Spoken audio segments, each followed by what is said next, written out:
Welcome to Gladstone Associates Provident. We are excited to bring you our weekly report with the latest news and updates in the financial world. In this video, we will share relevant information about the global market, investment strategies, and other topics of interest to our clients and followers around the world.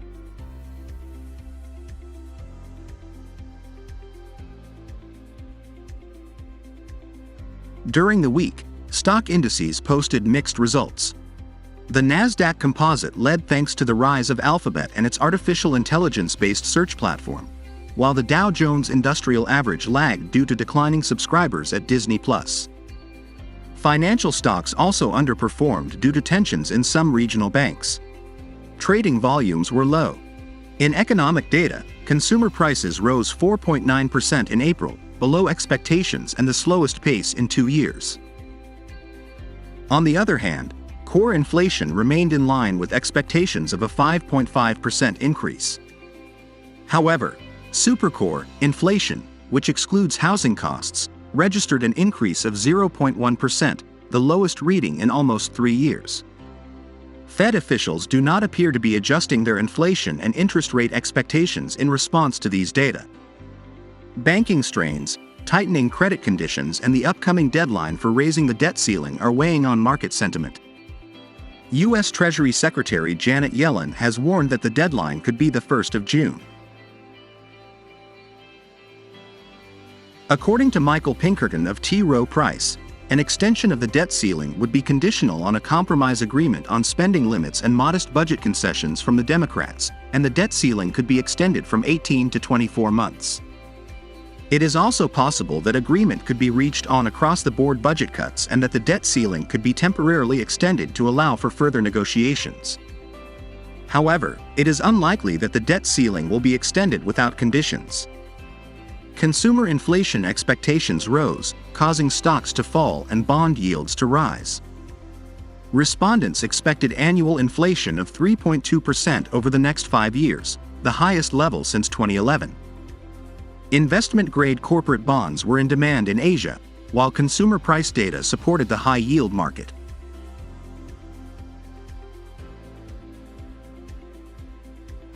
In Europe, the Pan-European STOXX Europe 600 index ended broadly unchanged, with initial gains dissipating due to the likelihood of further rate hikes by the European Central Bank, ECB.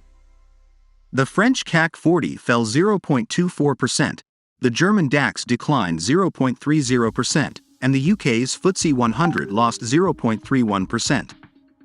The ECB's Christine Lagarde said in an interview with the Nikkei newspaper that the central bank has taken decisive action to combat inflation, acknowledging that there is much work to be done. And noted that there are factors that could create upside risks to the inflation outlook and stressed the importance of being alert to those potential risks.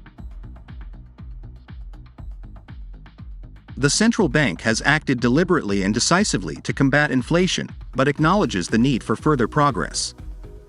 It notes that there are factors that may create significant upside risks to the inflation outlook and stresses the high uncertainty at present. His statements reflect the stance of monetary policymakers following the recent quarter-point rate hike. German industrial orders contracted more than expected in March, falling by 10.7% in seasonally and calendar-adjusted terms, indicating a possible economic downturn. And the Bank of England raised its policy rate by a quarter point to 4.25%, the highest level since 2008. It also revised up its inflation projections and forecasts zero economic growth in the second quarter. Despite this, the UK economy grew by 0.1% in the first quarter, thus avoiding the expected recession.